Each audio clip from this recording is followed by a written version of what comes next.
श्रीमत्परं गम्भीर स्याद्वाद्वोबलाञ्छनं जीयान्त्रैलोक्यनाथस्य शासनं जिनशासनम्। जय मंगलभूताणं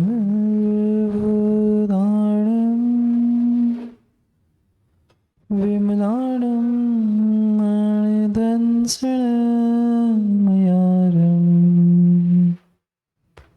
त्रैलोक्यसेह्याणं प्रणमामि सर्वसिद्धाणम्।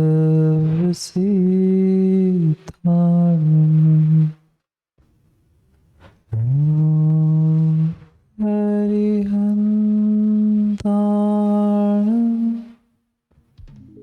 नमस्सिद्धाणं नायरीयाणं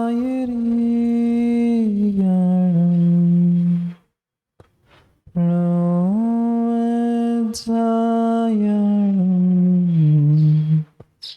नमो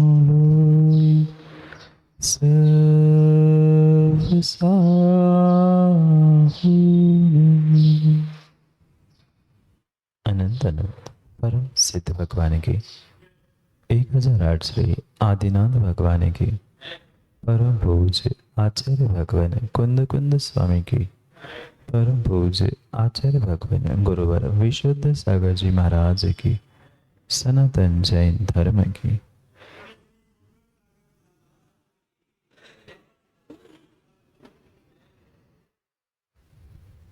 अंतिम तीर्थेश वर्धमान स्वामी के शासन में हम सभी रास्ते और उनकी यह पावन पीयूष देशना हम सभी के लिए परम उपकारी। अनादिकाल से हमारी आत्मा में जो जन्म जरा और मृत्यु रूपी रोग लगे, उन रोगों का उपशमन करने वाले कोई परम औषधि है तो वह एकमात्र यह जनवान भव्यात्मा। नया स्थान, नया चोला और नया दुख। व्यक्ति ये सोचता है, जीव ये सोचता है, मैं एक स्थान से दूसरे स्थान चला जाऊं, एक नगर से दूसरे नगर चला जाऊं तो हो सकता है कुछ सुख मिले, कुछ शांति मिले, कुछ जीवन में समृद्धि मिले। ऐसा सोचते सोचते इंसानों में भी कई सारे स्थान बदल लिए। जन्म कहीं हुआ, कमाने के लिए कहीं गए, पढ़ाई कहीं और की और मृत्यु कहीं और ही। जितने स्थान उस जीव ने बदले वह स्थान संसार के ही थे और इसी कारण से वह आज तक अपने आत्मा का उत्थान नहीं कर पाया। ये विश्वास मानना होगा कि मात्र स्थान बदलने से संसार की थकान नहीं मिट सकती। स्थान बदलने से शारीरिक थकान तो मिट सकती है। दुकान से घर में जाकर बेडरूम में सो लोगे, विश्रांति लोगे तो थोड़ी सी थकान मिट सकती है। स्थान बदलने से शरीर की थकान तो मिट सकती है, पर स्थान बदलने से संसार के दुख और संसार की थकान मिटने वाली नहीं। फिर क्या करना होगा? बदलना तो पड़ेगा। आज नहीं तो कल स्थान को तो बदलना ही पड़ेगा, गतियों को और योनियों को भी बदलना पड़ेगा। पर इस बहिरंग गति और स्थान को बदलने के साथ साथ अगर हम अपना गुण स्थान भी बदल ले तो संसार की थकान अवश्य मिट सकती। पर जीव ने आज तक जितना जितना पुरुषार्थ किया, मात्र और मात्र वह शारीरिक पुरुषार्थ करते हुए जीव ने स्थान बदलने का प्रयास किया। इस पर्याय में भी, मनुष्य पर्याय में भी अगर प्रत्येक जीव ये सोचे और विचार करे तो जन्म के समय पे कहाँ थे, कमाने के लिए, ज्ञान अर्जन के लिए, धन अर्जन के लिए व्यक्ति कहाँ से कहाँ पहुंचता है। क्या आप लोगों ने नहीं देखा? देहात में जन्मा हुआ बालक पढ़ाई के लिए बड़े शहर में पहुंचता है, धन कमाने के लिए किसी विदेश पहुंचता है, और पुनः जब मरने का समय आता है पुनः वही का वही पहुंचता है।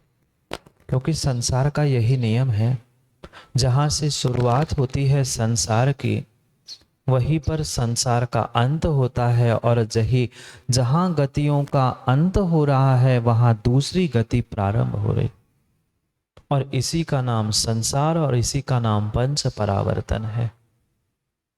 एक एक परावर्तन जीव ने अनंतों बार पूर्ण किए। द्रव्य, क्षेत्र, काल, भव और भाव, सब कुछ बदलता गया, सब कुछ बदलता गया, पर जीव ने आज तक अपने सच्चे भावों के साथ गुणस्थान बदलने का प्रयास नहीं किया। एक बार अगर उस मिथ्यात गुणस्थान को आप छोड़ दोगे, विश्वास रखना आपका जीवन बदल जाएगा। पर जितना पुरुषार्थ जीव बहिरंग स्थान बदलने में करता है, उतने भीतर के गुणस्थानों को बदलने का पुरुषार्थ नहीं करता। कुछ नहीं करना है, कुछ नहीं करना है, मात्र एक बार वह पहले गुणस्थान से चौथे गुणस्थान का स्पर्श करना है। मत रहो लंबे समय तक उस चौथे गुणस्थान में, अविरत सम्यक दर्शन में, पर मात्र एक बार भी वह औपशमिक सम्यक दर्शन भी मां जीवन में प्राप्त कर लिया, विश्वास मानना आपका अनंत संसार अर्ध पुद्गल परावर्तन मात्र हो जाएगा। पर उतना भीतर का पुरुषार्थ करने की आवश्यकता। जीव ने मुन्ना भैया यही सोचा है, सुबह से शाम हम दुकान चलाते हैं, पैसे कमाते हैं, पूजा पाठ करते हैं, अभिषेक करते हैं, इतने व्रत उपास तपस्या सब कुछ करते हैं, ये क्या पुरुषार्थ नहीं है? बिल्कुल नहीं है, बिल्कुल नहीं है, बिल्कुल नहीं है। ये पुरुषार्थ है ही नहीं है। ये बहिरंग शारीरिक पुरुषार्थ हो सकता है, ये आत्मोत्थान का पुरुषार्थ नहीं है। ये शरीर की थकान मिटाने का पुरुषार्थ हो सकता है, पर संसार के दुख और संसार की थकान मिटाने का ये पुरुषार्थ है ही नहीं। ये बहुत स्थूल पुरुषार्थ जीव अनादि से करता आया है, आज से नहीं। अनादि से ये स्थूल पुरुषार्थ, शरीर का पुरुषार्थ जीव करता आया है, पर करते करते करते करते चतुर्गमनी में भटकता रहा, पर आज तक भगवत्ता प्रकट नहीं कर पाया। क्योंकि जो भीतर का पुरुषार्थ, भावों का पुरुषार्थ और गुणस्थानों पर पुरुषार्थ करना था, वह जीव आज तक नहीं कर पाया। एक ऐसी अलौकिक वह विधि है भगवत्ता प्राप्त करने की, नहीं कर पा रहे हैं। उत्कृष्ट चारित्र, कोई बात नहीं है ज्ञान का हमारे पास क्षयोक्षम, वो भी कोई बात नहीं है। पर अगर सच्चे देव, शास्त्र, गुरु और 7 तत्व 9 पदार्थों पर सच्चा श्रद्धान कर लो, तो तुम्हारा मिथ्यात गुणस्थान चौथा सम्यक दर्शन पर प्राप्त करने के लिए निमित्त बन सकता है। और जिस जीव ने इस संसार में सम्यक दर्शन को प्राप्त कर लिया, उसने अपने जीवन को बदल दिया। अनंत संसार का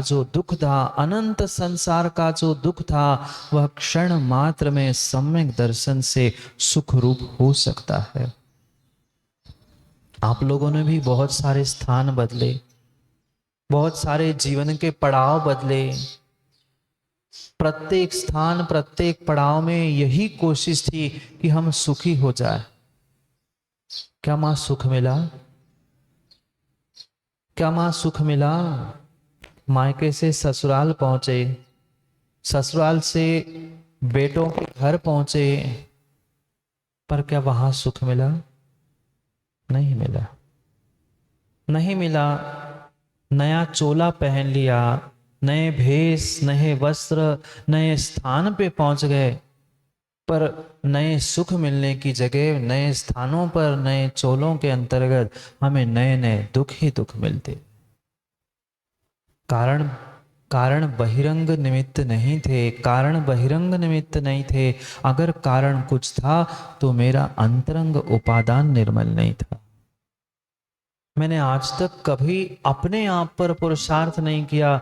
हर व्यक्ति, चाहे कुटुंब के माता पिता हो, बुजुर्ग हो, समाज के मुखिया हो, हर व्यक्ति यही सोचता है, राजेश भैया मैं सबको सुधार के रहूंगा, देश के, समाज के, घर के, नगर के एक एक व्यक्ति को सुधार लूंगा, भले ही मैं नहीं सुधरू। भाई साहब, आप जब तक नहीं सुधरोगे तब तक देश, राष्ट्र, समाज, घर, परिवार सुधरने वाला नहीं है। हम दूसरे पे पुरुषार्थ क्यों करें? पुरुषार्थ ही करना है, मेहनत ही करनी है। हम अपने आप को सुधारने का और अपने आप को बदलने का पुरुषार्थ करें ना। बहुत कुछ करने की आवश्यकता नहीं है।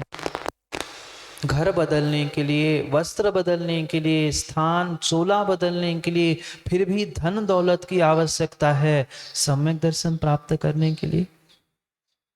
कुबेर जी, आपके कितने रत्न और कितने करोड़ रुपए चाहिए सच्चे देवशास्त्र गुरु पे श्रद्धा करने के लिए? मां, कितने हीरे जवाहरात चाहिए आपको किसी सच्चे देवशास्त्र गुरु पर विश्वास करने के लिए? कुछ नहीं चाहिए।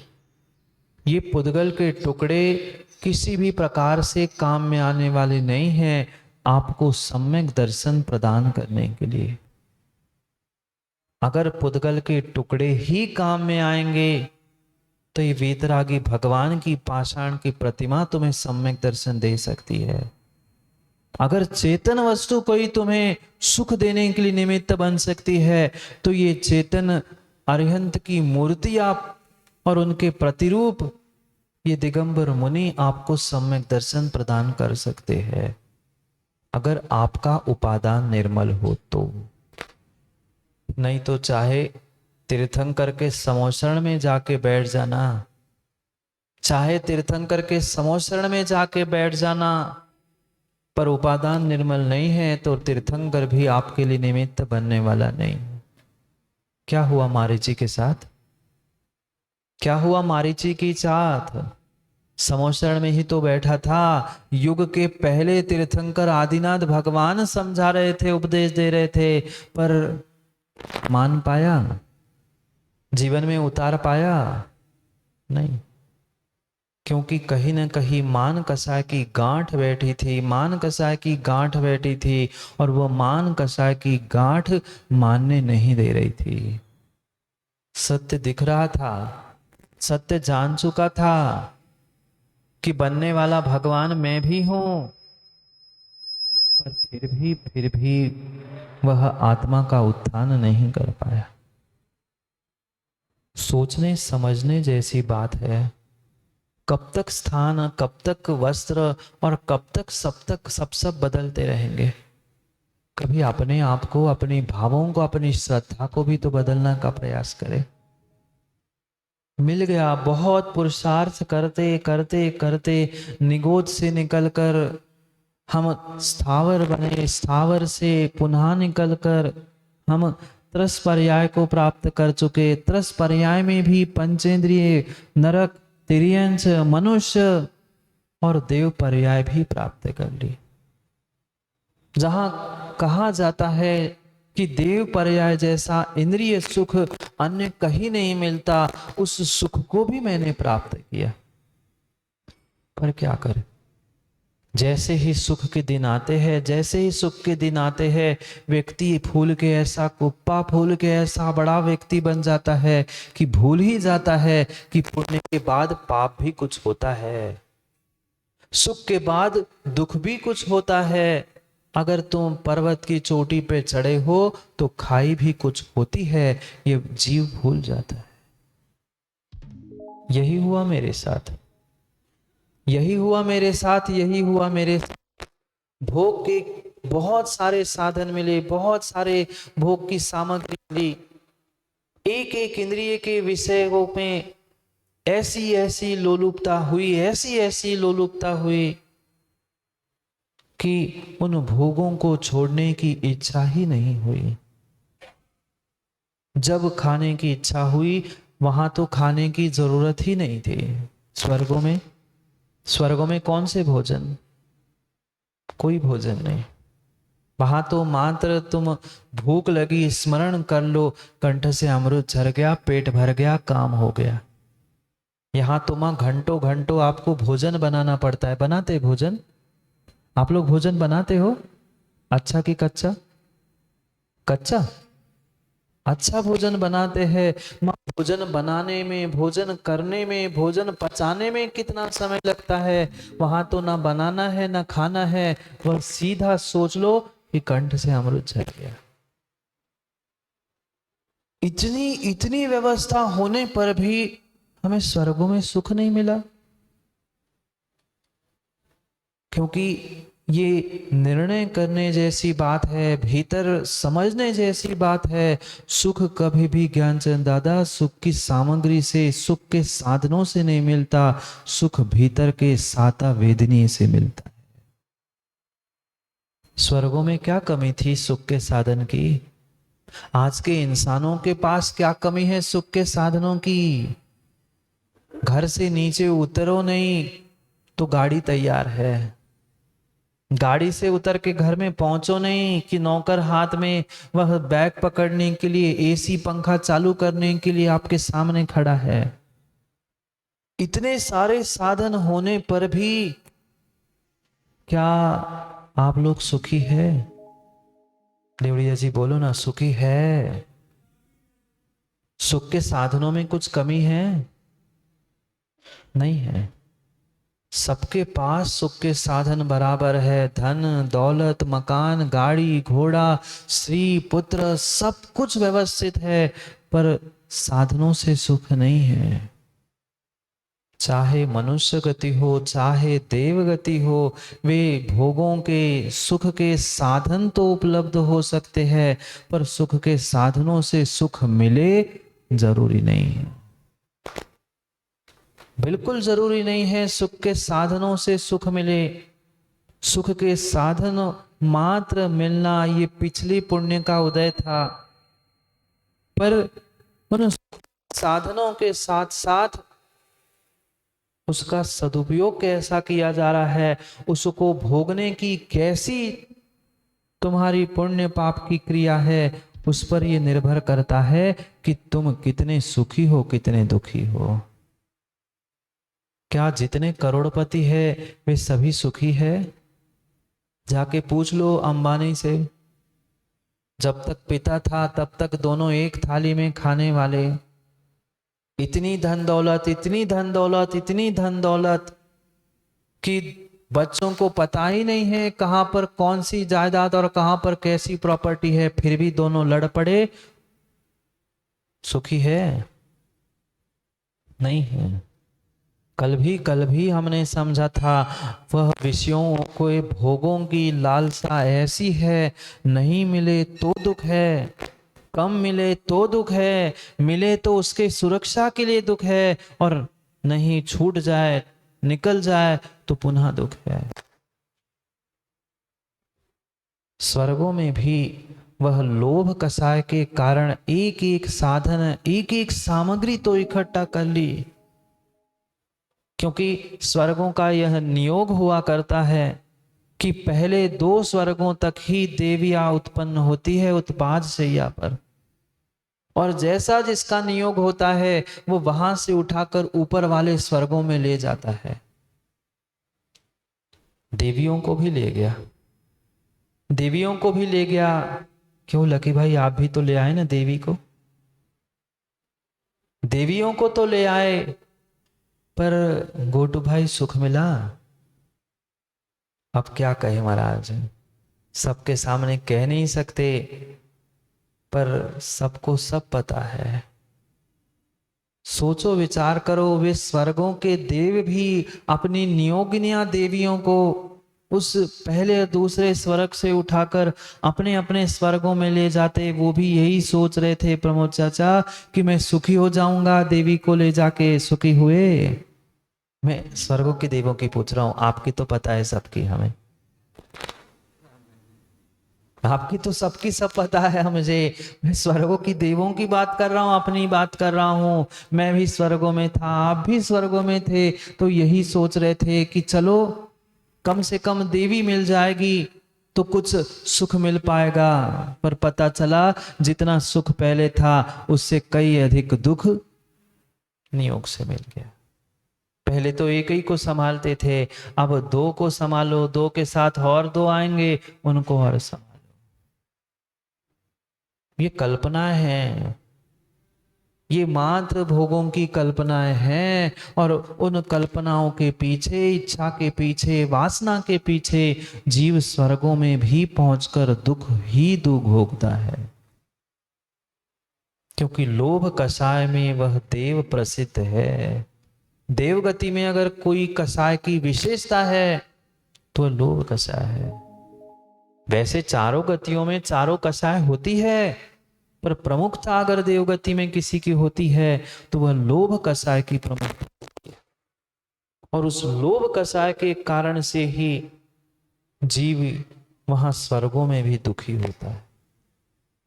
वर्तमान में जब मनुष्य के पास इतनी सारी व्यवस्था होने पर भी वह दुखी है, क्यों?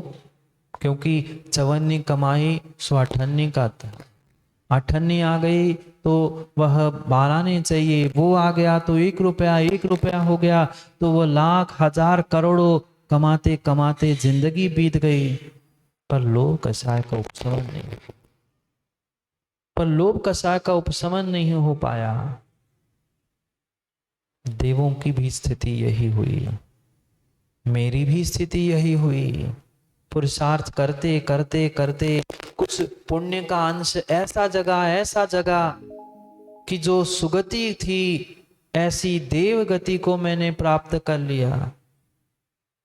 पर वहां भी भवनत्रय के दुख भोग कर, वहां से च्युत होकर पुनः पुनः गति में भटकते हुए पुनः कभी पुण्य का उदय आया, वह वैमानिक देव बन गया। 4 प्रकार के देव, भवनवासी, व्यंतर, ज्योतिष और वैमानिक।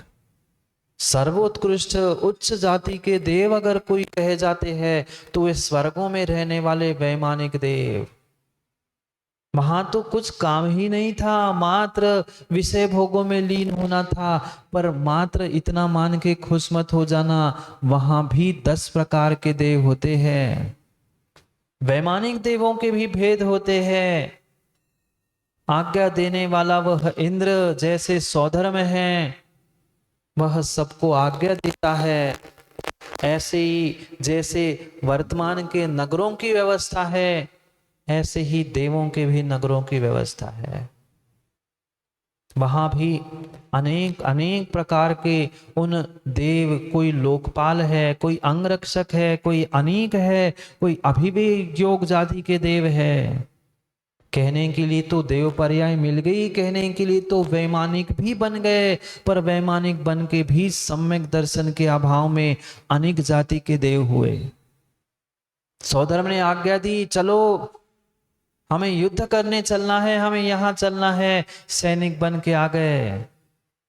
7 प्रकार की जो सेना है वह सेना बन के खड़े हो गए।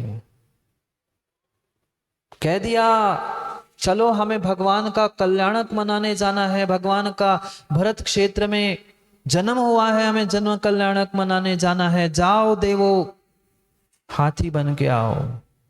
ऐरावत, महास्वर्गों में कोई ऐरावत तिर्यंच नहीं होते, वे अनेक जाति के देव ही तिर्यंच बन के, ऐरावत हाथी बन के भगवान को उठाने के लिए पहुंचते हैं। ये सुख है। एक छोटी सी कोई आपको आज्ञा दे दे, एक छोटी सी कोई आपको आज्ञा दे दे, जाओ भैया आप ये काम करके आओ, पहले सिकुड़न होती, अरे यार हमें से ही काय का, इतने सारे लोग बैठे हमें ये काय उठाया। ऐसा नहीं होता ना माँ, घर में भी तो यही सोचते हैं 50 15 10 20 सदस्य है और हर बात हर काम हमसे क्यों किया जाता, कुछ भी कहे हमसे काम कराते, उनके लिए तो बाहर भेजते हैं और घर की रोटी सेकने के लिए हमें लगाया जाता है। फिर छोटी सी आज्ञा पालन का इतना दुख है, वह स्वर्गों में देव बन गया, स्वर्गों में देव बन गया, पर स्वधर्म की आज्ञा से उसे कभी हाथी कभी ऊंट कभी रथ कभी कुछ बनना पड़ रहा है। कितना बड़ा दुख। सबसे बड़ा संसार का अगर दुख कोई है, सबसे बड़ा संसार का अगर दुख कोई है तो किसी की आज्ञा में रहना है।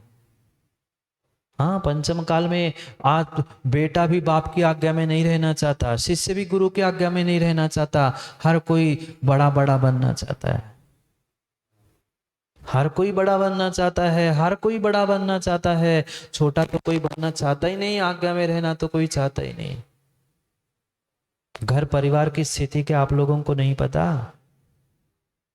सब स्थान में यही यही विषमता है। पंचम काल का व्यक्ति राजे जी छोटा बनना चाहते ही नहीं, वह जन्म से ही बालक सोचता है मैं बड़ा बन जाऊं।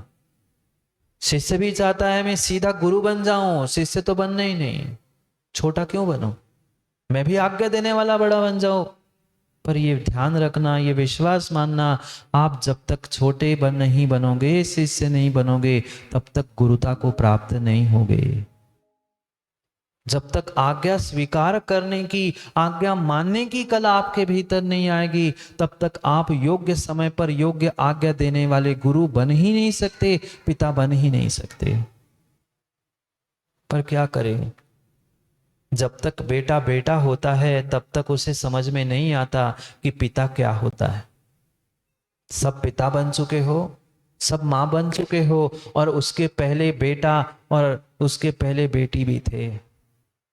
अपनी स्वयं की ही बीती बातों को याद करना। जब युवा अवस्था थी, जब जोश था, तब वह युवा, प्रत्येक युवा यही सोचता है हमारे पिता तो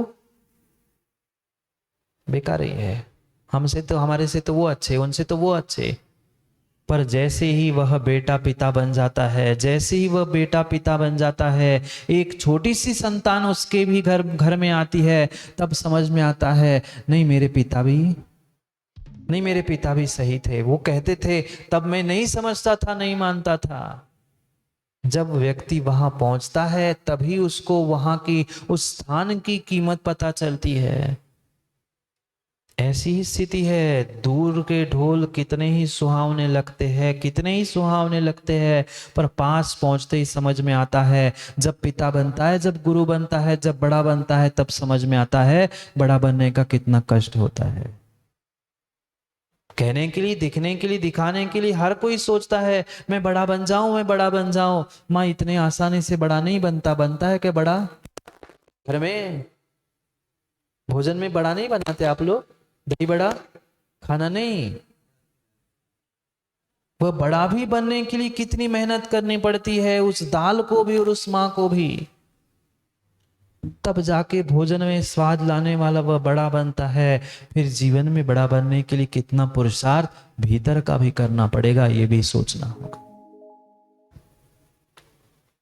बड़ा तो बन गया, कहने के लिए देव भी बन गया, पर सबसे बड़ा, सबसे बड़ा, सबसे बड़ा दुख दूसरे की आज्ञा में रहना।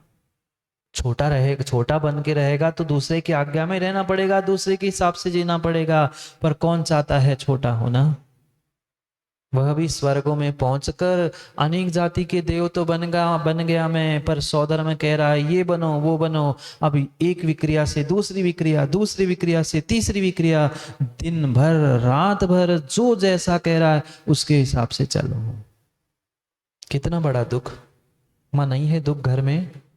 पहले पिता के हिसाब से, फिर पति के हिसाब से, फिर बच्चों के हिसाब से, फिर नातियों के हिसाब से, पता नहीं दूसरों के हिसाब से जीते जीते जीते पूरा जीवन दुख में बीत गया।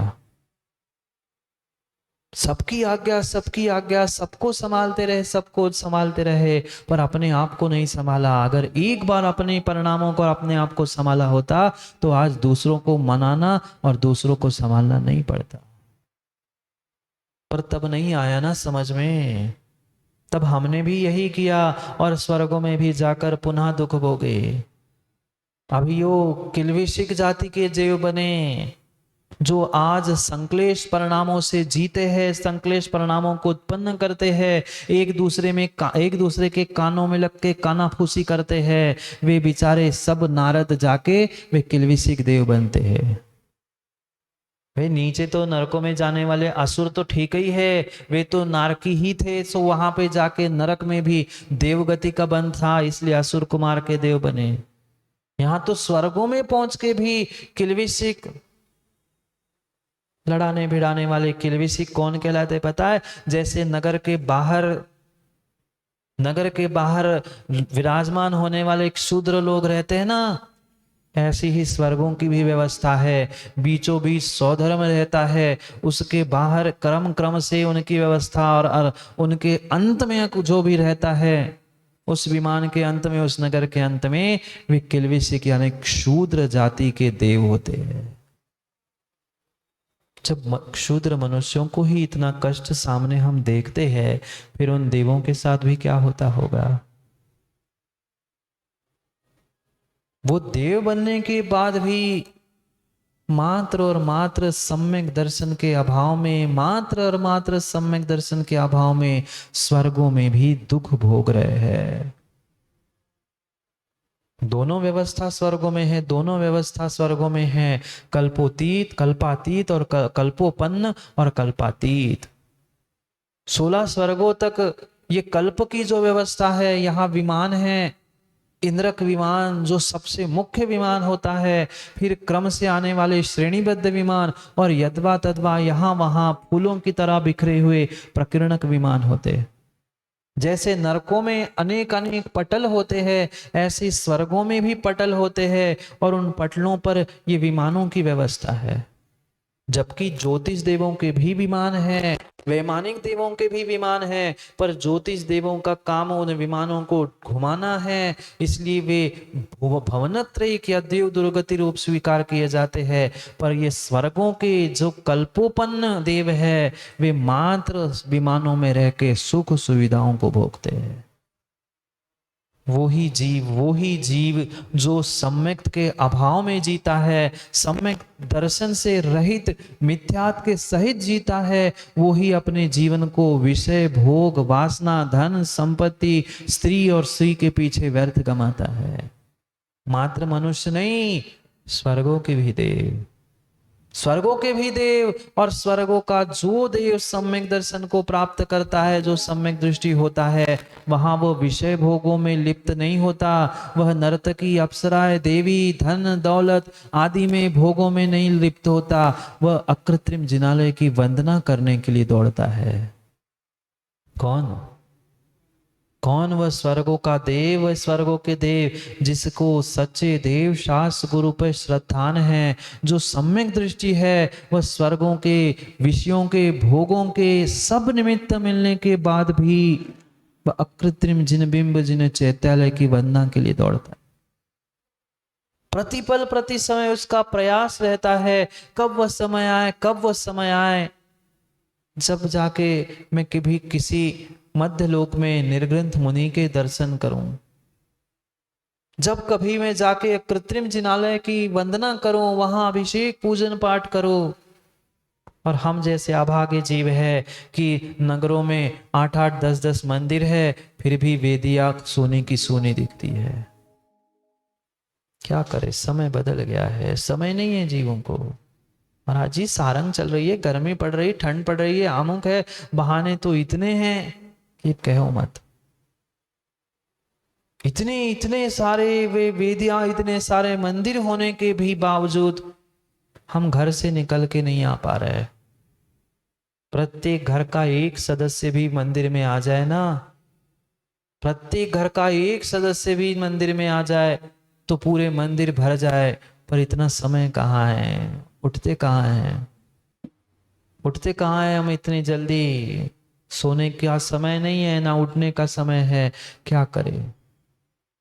वे स्वर्गों के सम्यक दृष्टि जीव, वे स्वर्गों के देव अपना स्थान, अपना भोग, अपना महल, अपना विमान सब छोड़कर भगवान की भक्ति करने के लिए कभी नंदीश्वर द्वीप पहुंचते, कभी कैलाश पर्वत पहुंचते हैं, कभी अनेक अनेक कृत्रिम जिनालय के उस 3 लोक के उन जिनालयों में पहुंचकर भगवान की भक्ति करते हैं। सम्यक दृष्टि जीव ही अपना घर, अपना सब कार्य छोड़ के सबसे पहले देवशास्त्र गुरु के पास आता है। और जिसके पास वह श्रद्धा नहीं है, सम्यक दर्शन नहीं है, वो घर में चिमाऊ पड़ा रहता है, जाग तो जाता है पर उठने का नाम नहीं लेता। नहीं, मैं किसी को मिथ्या दृष्टि नहीं कह रहा हूं, पर आप अपनी अपनी परिणति समझ लेना। सम्यक दृष्टि सम्यक दृष्टि जीव की यही पहचान होती है। वो छटपटाता है, तरसता है, कब हमें निर्ग्रंथ गुरु मिले, कब हमें भगवान मिले। हमें मिले हैं सो हम मुंह फेर लेते हैं। ऐसे भी जीव राजेश जी हमने देखे, ऐसे भी जीव हमने भी देखे कि रास्ते से जा रहे हैं निर्ग्रंथ मुनिराज, एक झाड़ू लगाने वाला वो झाड़ू तो साइड में रखते दंडवत कर लेता है, और एक जैन कुल में जन्मा हुआ, गाड़ी के ऊपर लिखा है परस्पर उपग्रहो जीवानाम, वो गाड़ी से उतरकर हाथ जोड़ने की भी इच्छा नहीं करता है। क्यों? क्योंकि हमारे नहीं है, वे उनके हैं, वे ऐसे है, वे वैसे है। अभी तुम्हारे पास सम्यक दर्शन नहीं है। दीर्घ संसारी हो, दीर्घ संसारी हो, जो दिगंबर मुद्रा को देखकर हाथ जोड़ने की भाव नहीं कर पाता है, आचार्यों ने स्पष्ट कहा है वह मिथ्या दृष्टि दीर्घ संसारी है। मां सब काम छोड़ देना, सब काम छोड़ देना। अगर दिगंबर मुद्रा कहीं आपको दिखे, पूजा पाठ माला जाप सामायिक सब किनारे रख देना। अगर दिगंबर मुद्रा दिख जाए तो पहले खड़े होकर अभिवादन कर लेना, अगर आप सम्यक दृष्टि हो तो। मैं ये नहीं कह रहा हूं कि सुप्रभ सागर आ जाए कि प्रणत सागर आ जाए, इनको नमस्कार करो, तुम्हें जो दिगंबर मुद्रा पिछी कमंडलधारी मिल जाए बाद में कर लेना राजेश जी परीक्षा। किसी श्रावक को, किसी व्यक्ति को किसी दिगंबर मुनिराज की परीक्षा करने का नियम या सर्टिफिकेट नहीं दिया गया। नहीं तो आजकल के त्यागीव्रती भी कहते हैं हम तो पहले परीक्षा करते हैं। सोम सागर जी कभी परीक्षा करना मत, पहले उनको नमोस्तु करना और फिर परीक्षा के भाव रखना। नहीं नहीं तो ये कहे कि नहीं हम और हमारे गुरु भाई ही मात्र वंदनीय है, नमोस्तु करने योग्य है, हम बाकी तो नमोस्तु करते ही नहीं है। अभी आपने मूलाचार पढ़ा ही नहीं है, समय सार की क्या खाक बात करोगे। स्पष्ट रूप से ज्ञानचंद जी मूलाचार में आचार्य भगवंतों ने लिखा है, जब तक 3 दिन 3 रात उन निर्ग्रंथ मुनिराज के साथ आप नहीं बिताते हो, तब तक आपको उनकी परीक्षा करने का अधिकार है ही नहीं। तो मिलना ही नहीं चाहते हो, देखना ही नहीं चाहते हो फूटी आंख से, आप किस बात की परीक्षा करके किस बात का निर्णय कर रहे हो कि कौन सम्यक दृष्टि और कौन भावलिंगी और कौन द्रव्यलिंगी। दूसरे का निर्णय करो नहीं करो, पर अपना परिचय तो आपने दे दिया कि आप कौन और कैसे हो। सम्यक दृष्टि गोट भाई कभी दूसरे को मिथ्या दृष्टि नहीं करता। जो सच्चा धर्मात्मा होता है ना देवराज जी, वो सच्चा धर्मात्मा होता है, वह दूसरे को भी धर्मात्मा ही मानता है, वह कसाई को भी धर्मात्मा मानकर जय जिनेन करता है। और हम अभिवादन नहीं कर पाए निर्ग्रंथ मुद्रा को देखकर, तो ये भीतर की विषय कसायों की गांठ बैठी है, मान कसाय की गांठ है कि आप उन दिगंबर मुद्राधारी मुनिराज को हाथ जोड़कर नमोस्तु नहीं कर पा रहे हो। क्या करे क्या करे क्या करे, जीव समझ नहीं पा रहा है।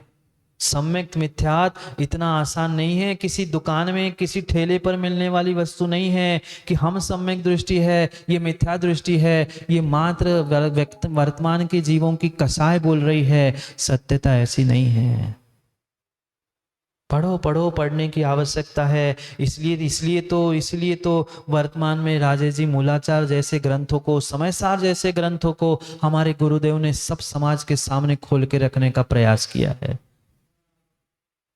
ना हम पढ़ रहे हैं ना पढ़ने दे रहे हैं, पता ही नहीं है कि लिखा क्या है। परीक्षा किसी परीक्षा हॉल में बिठाल कर नहीं की जाती।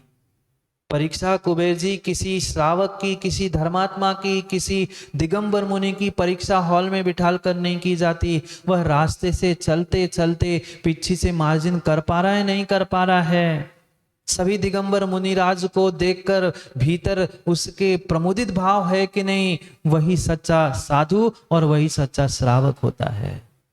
घंटों घंटों मां सामायिक में पढ़ते रहे ना, पढ़ते होंगे, सामायिक पाठ पढ़ते हो ना मां।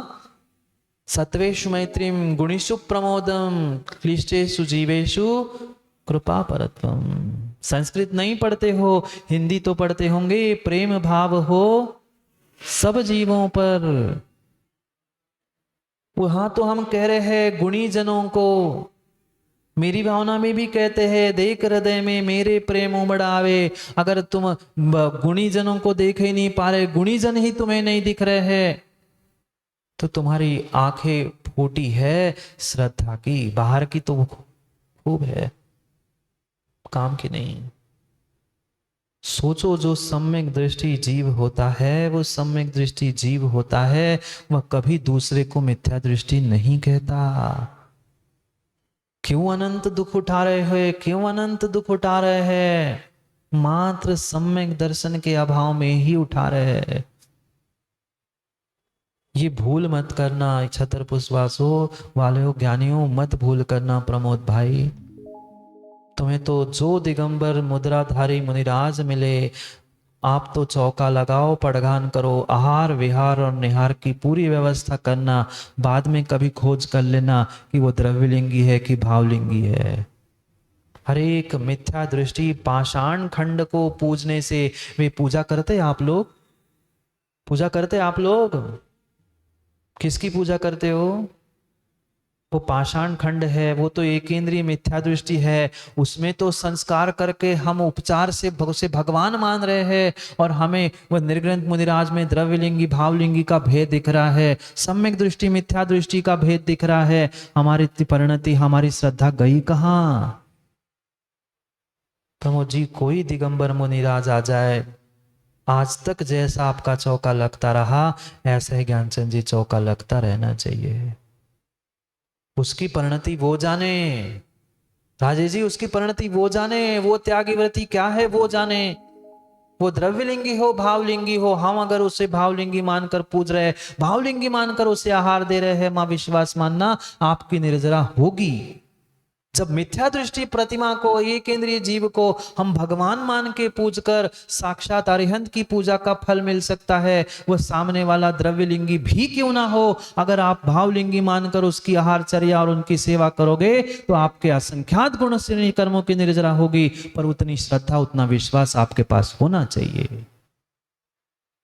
नहीं है, नहीं है, नहीं है। उस श्रेणिक से पूछो ना, श्रेणिक से पूछो ना दादा जाकर।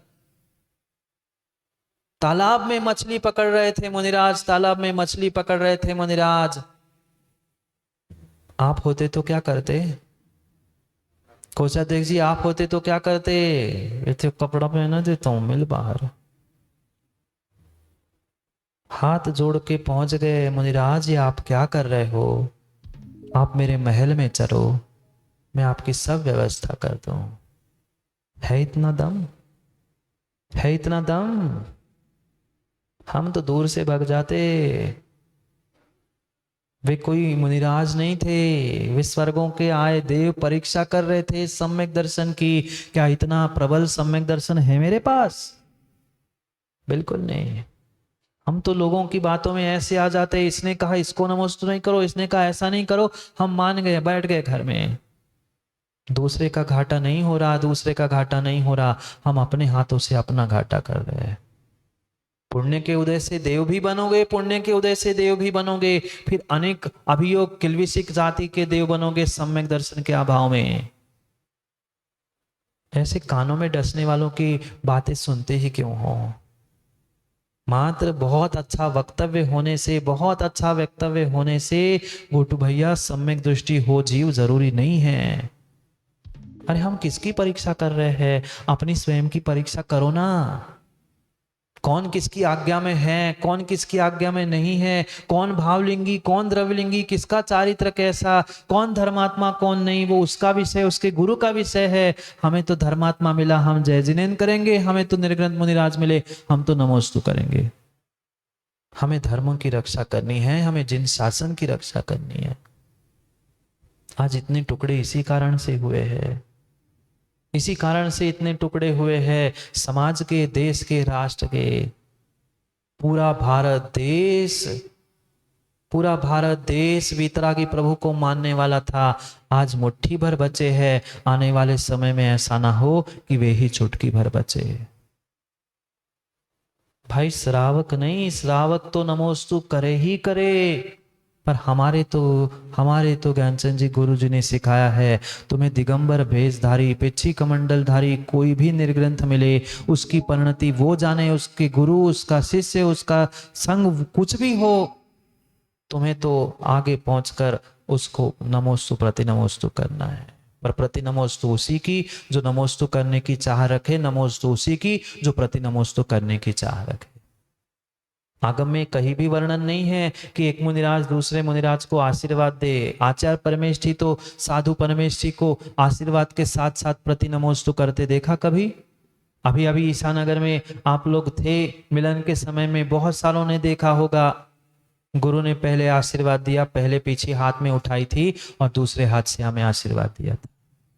आचार्य भगवान तो दे सकते हैं, पर एक मुनिराज दूसरे मुनिराज को आशीर्वाद नहीं देता। वो नमोस्तु प्रति नमोस्तु करने की विधान है। पर क्या करे, जो सम्यक दृष्टि होगा वह इन कार्यों को जानता है, क्रियाओं को करता है, और जिसके भीतर श्रद्धा ही नहीं है वो दूसरों की परीक्षा करता है। परीक्षा अपनी करो, परीक्षा स्वयं की करो, दूसरों की परीक्षा करने की आवश्यकता नहीं है। अनादि से दूसरों की परीक्षा करते करते ही तो संसार में उलझे है। मैं कितना सम्यक दृष्टि, मेरा श्रद्धान कैसा है, मैं सम्यक से च्युत हो जाऊंगा, मेरी दुर्गति होगी, इसका तो कम से कम ख्याल करो। फिर दूसरों की परीक्षा, और फिर ऐसे नियम और ऐसे कायदे बना लो जिससे सम्यक दृष्टि, द्रव्य और लिंगी, भावलिंगी आदि बने। नहीं, ये कहीं आगम ग्रंथों में नहीं लिखा है कि इनको ऐसा करने से ऐसा होगा। प्रमोद जी, आप तो बकायदा चाहे द्रव्यलिंगी मिले, कितना ही कैसा ही कुछ क्यों ना हो, हमें तो जिन शासन की लाज रखनी है।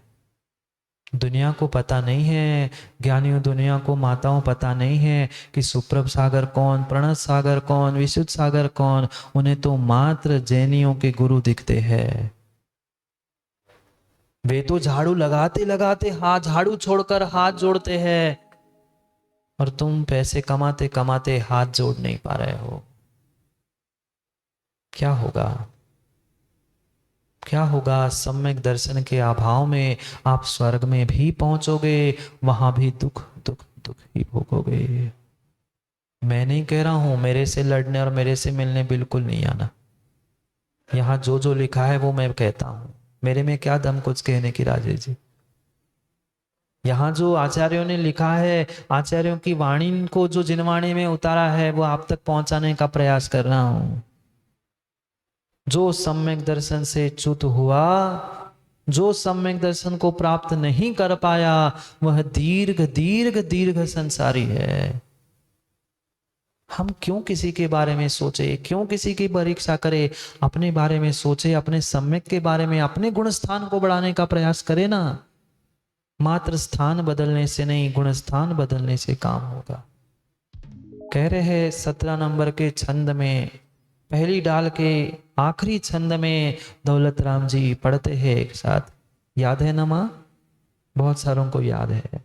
पढ़ते हैं 17 नंबर के छंद को। जो विमानवासी हो था, सम्यक दर्शन बिन दुख पाए, तहे ते था वर्तन धरे, यो परिवर्तन पूरे करे। भवनत्रयी भी बने, वहां भी दुख भोगा, थोड़ा सा और पुण्य मिला, थोड़ा सा और पुण्य बढ़ा, थोड़ा सा नया चोला और भोग और विषय और सुंदरता सब कुछ मिली, पर वहां भी पहुंचकर विमानवासी होने के बाद भी सम्यक दर्शन बिन दुख पाए। सम्यक दर्शन के अभाव में दुख दुख दुख भोगता रहा। जो विमानवासी होता है, विमानवासी भी बन गए, पर विमानवासी भी बनकर जो क्षीण पुण्यात्मा होते हैं, लड़ाने भिड़ाने का, इधर की उधर बुराई करने का, निंदा करने का काम करते हैं, पुण्य के उदय से देवगति तो मिली, फिर भी अनेक अभियोग किल्विषेक ऐसे जाति के देव बनोगे स्वर्गों में भी जाकर। अरे निरतिचार निरतिचार निरतिचार 28 मूल गुणों का मात्र द्रव्यलिंग से पालन करने वाला वह निर्ग्रंथ मुनि, वह ग्रहवेग तक जाके पुनः संसार में आता है। सम्यक दर्शन के अभाव में तो कोई दोष नहीं, 28 मूल गुणों में कोई अतिचार कोई दोष नहीं, पर मात्र सम्यक दर्शन का अभाव था। बहिरंग में दिगंबर भेष तपस्या एक एक मूल गुणों का परिपालन है, पर श्रद्धा नहीं है। सभी साधु को साधु नहीं मान पा रहा है, देव शास्त्र गुरु को श्रद्धा नहीं कर पा रहा है, वह ग्रहवेग तक उपजाता है। आगे पढ़ेंगे, पर ये पढ़ लिया है, हम जानते हैं। ग्रहवेग तक जाके मात्र सम्यक दर्शन के अभाव में पुनः संसार में आके पुनः अनंत दुख भोगना पड़ा। सोचो विचार करो, सम्यक दर्शन बिन दुख पाए। जब तक सम्यक दर्शन नहीं है तब तक दुख है, दुख और दुख ही है संसार का। और वहां भी कल भी कहा था, जैसे ही माला गले की मुरझा जाती है, पुनः संक्लेश परिणाम। अब मैं मर जाऊंगा, अब ये देवी चली जाएगी, अब ये भोग छूट जाएंगे, अब मैं स्वर्ग कहाँ कब प्राप्त कर पाऊंगा, ये सोचते सोचते सोचते ऐसे संक्लेश परिणाम किए, ऐसे संक्लेश परिणाम किए, और आयु के अंत समय में आने वाले समय के लिए आयु का बंध किया। ताते ते तचय थावर तंधरे। कहां पुरुषार्थ करके जीव ग्रहवेग तक पहुंचा, कहां सर्वोत्कृष्ट वह देवगति को प्राप्त करने के बाद वहां से पुनः थावर्तन। कभी सांप सीढ़ी खेली आप लोगों ने? बचपन में नहीं खेली? सांप सीढ़ी खेली आप लोगों ने? खेलते खेलते खेलते क्रम से ऊपर ऊपर पहुंचे, बिल्कुल ऐसे पहुंचे अब 98, 99 और 100 में जीत पक्की थी। सोच रहा था बस अब 2 आंकड़ा आ जाए और मैं सीधा 100 पे जीत जाऊंगा, पर पढ़ते पढ़ते 2 की जगह 1 आ गया, 98 से 99 बह गए। शुरू जहां से किया था पुनः 1 पे 2 पे आके पुनः ठहर गए। इतना गहनतम पुरुषार्थ किया जीव ने, कहा निगोद से निकलकर वह लगभग 12-13 राजू तक ऊपर पहुंच गया, पर मात्र सम्यक दर्शन के अभाव में वहां से ऐसा टपका, इतने बड़े सर्प ने मिथ्यात्व के निगल लिया, मिथ्यात्व के ऐसे सर्प ने निगल लिया, जहां से परावर्तन प्रारंभ किया था वहीं आके पुनः थावर गति में पहुंच गया। ताते ते तय थावर तन धरे।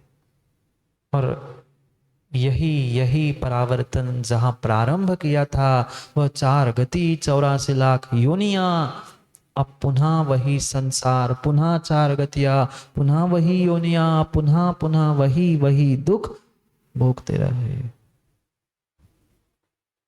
जाओ समय हो गया, जाओ समय हो गया, निर्णय कर लो कहाँ जाना है प्रमोद चाचा। सम्यक दर्शन के साथ नरक जाना श्रेष्ठ है, मिथ्यात्व के साथ स्वर्ग जाने की अपेक्षा से।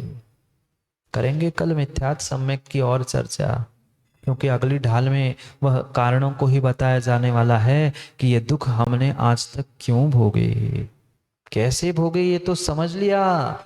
एक एक गति के कैसे कैसे दुख है वो हमने समझे, जाने, अब वह क्यों प्राप्त किए और उससे बचने के उपायों को भी तो समझना होगा। क्या करूं, समय बहुत जल्दी हो जाता है नहीं कुबेर जी? पता चला 1 घंटा हो गया, पता चला 1 घंटा हो गया, सुनते सुनते 1 घंटा क्या, ऐसे कई घंटे और कई भाव बीत चुके, पर हम कल्याण नहीं कर पाए क्योंकि हम अपना गुणस्थान नहीं बदल पाए। माँ एक बार ऐसा पुरुषार्थ कर लो, एक बार ऐसा पुरुषार्थ कर लो, एक बार जीवन में सम्यक दृष्टि बन जाओ, फिर सब काम बन जाए, सब दुख कम हो जाएगा। समय हो गया है, समय हो गया है घर जाके किसी की रोटी बनाने का, किसी की रोटी खाने का, और अल्टीमेटली सबका दुखी होने का। इसलिए दुखी होने से बचना है तो श्रद्धा को प्राप्त करो, श्रद्धा को प्राप्त करो। उस झाड़ू वाले की श्रद्धा गोटू भाई श्रेष्ठ है एक जैन कुल में जन्मे वाले जीव की अपेक्षा से। वह श्रावक की श्रद्धा श्रेष्ठ है पिछी कमंडलधारी मुनिराज की अपेक्षा से। अगर वह हाथ जोड़ रहा है, नमोस्तु कर रहा है, द्रव्यलिंगी भावलिंगी सम्यक दृष्टि अमोक संग अमोक तंग पंथ सबको छोड़कर दिगंबर अरहंत की मुद्रा देखकर जो हाथ जोड़ रहा है, उसका इस संसार में कल्याण होगा। और जो भेदभाव कर रहा है, मतभेद कर रहा है, उसका इस संसार में कभी कल्याण नहीं होगा। नहीं, मैं किसी को डेवड़िया जी साप नहीं दे रहा हूं, ये आगम प्रमाण से प्राप्त बातों को आप तक पहुंचा रहा हूं। मेरे में क्या दम, हमने जो गुरु से सीखा है, आगम से पढ़ा है, वह आप तक बता रहा हूं। ये भी पक्का है जिसकी जैसी गति है उसकी वैसी ही मति होगी, और जिसकी जैसी मति है गति भी उसकी वैसी ही होगी। क्योंकि समय हो गया है, फिर आप जानो आपका काम जाने। हमने तो कह दिया, हमने तो कह दिया। कल कोई ये ना कह दे कि भाई हमें तो पता ही नहीं हती महाराज। मुन्ना भैया आते कहते महाराज राजकुमार जी हमें तो पता ही नहीं हती। हमने कह दई, अब तुम जानो तुम्हारा काम जाने। अभी तक पता नहीं था, तब तक भूल चलती रही, कम पाप लगता रहा। अब जान के करोगे तो अधिक पाप लगेगा। इसलिए सोचो, समझो, विचार करो। समय हो गया है समय को समझने का। कल पुनः समय पर समय की बात के लिए समय पे मिलते हैं, क्योंकि समय पे किया गया काम समय को दिलाता है। बोली भगवान महावीर स्वामी।